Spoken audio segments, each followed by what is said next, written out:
The readings in this week's supplement speak to the two struggles of marketing that I told you about in Fundamentals Part 1. Let me just walk you through the readings quickly, and then I'll talk about them in a little bit of detail. The first one is a study. It's a joint study of ANA and B2B, and we'll see what they are. The second one is an excerpt from IBM's CMO study that they do every year. And the third one is actually a LinkedIn article on CMOs, Chief Marketing Officers.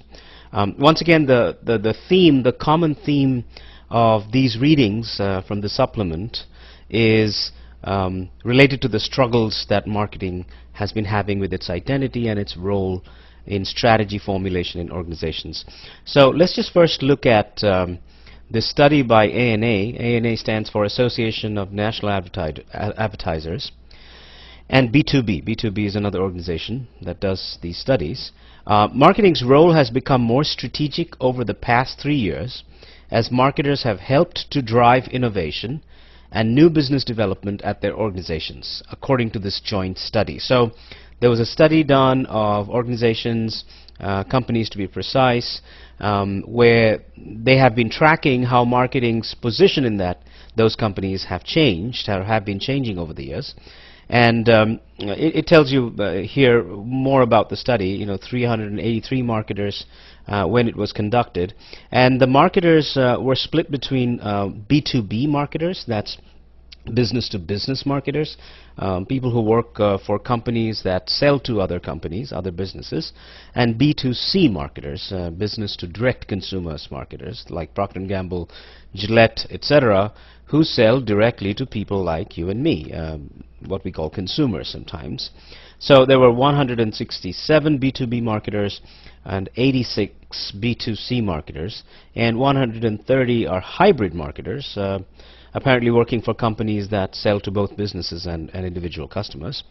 Here are some of the findings of this study.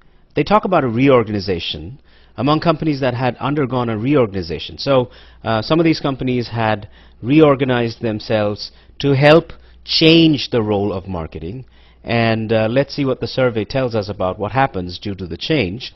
62% of the B2B marketers cited marketing communications as the primary role of marketing prior to the reorganization.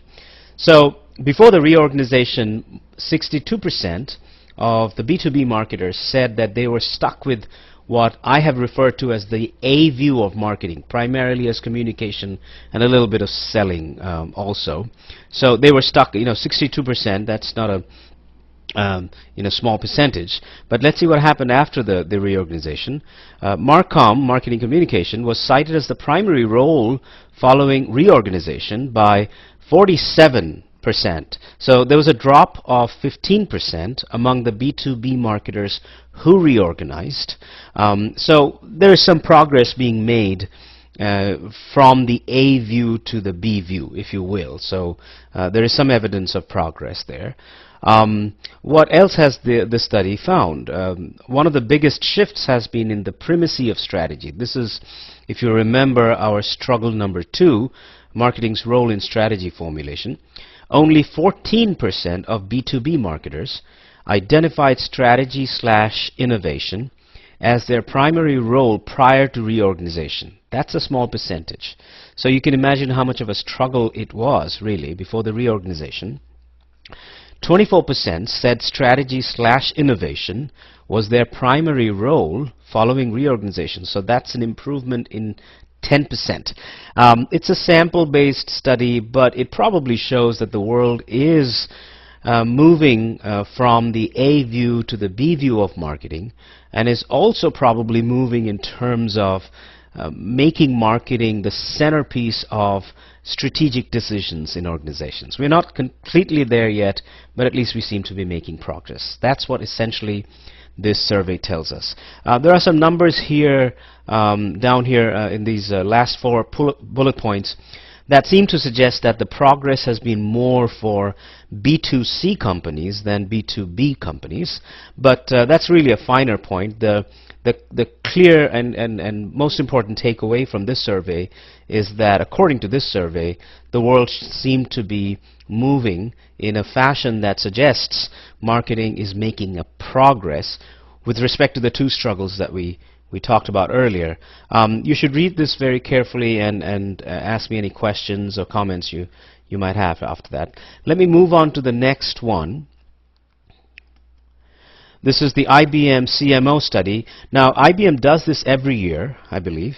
What it involves is interviews with CMOs around the world, and every study has its purpose. So the main study, the main report is many pages long. I just chose the first 3 pages because we want to have a clear takeaway from this. This page tells you a little bit about the study. They interviewed 4,183 CXOs. That's a general, term that they use for the CEO, CFO, etc. And among them, I think there were 524 CMOs they interviewed from around the world. So 83 were from Japan, 46 were from Asia Pacific, and so on. So a snapshot of the study. Although this particular study that they did in 2013, so this is an excerpt from their 2013 study, the purpose of the study doesn't really speak to the two struggles that we've talked about, but something about the study does. So let me read specific portions to clarify what I'm trying to say there. This report focuses on how the 524 CMOs we interviewed are helping their enterprises become more customer activated. That's not really the struggle that we've talked about, but let's just read on. The news is both good and bad. On the one hand, CMOs are wielding more power in the boardroom as CEOs increasingly call on them for strategic input. That's the second struggle of marketing, remember? Marketing wanted a part of the strategy table in the C-suite, and it seems that it's making a progress in this regard. In fact, the CMO now comes second only to the CFO in terms of the influence he or she exerts on the CEO. Let's look at this figure. It says, rising star CEOs rely increasingly heavily on CMOs for strategic input. They're only after CFOs, and that's good news because I think the number was somewhere in the 25% not too long back, but the CMO number has moved to about 63%. That's real progress. CIO, we all know what they are. Chief Information Officer. CSCO, the SC stands for Supply Chain. CHRO, Human Resource, Chief Human Resource Officer. So marketing influences strategic decision making a little more than these other CXOs, if you will, and but still less than CFOs. So a growing number of CMOs are also liaising closely with CIOs with remarkably positive effects on the bottom line. Where the CMO and CIO work well together, the enterprise is 67% more likely to outperform in terms of revenues and profitability. So, clear progress there and clear success from the progress. That's the takeaway from this bit of the IBM, a CMO report for 2013.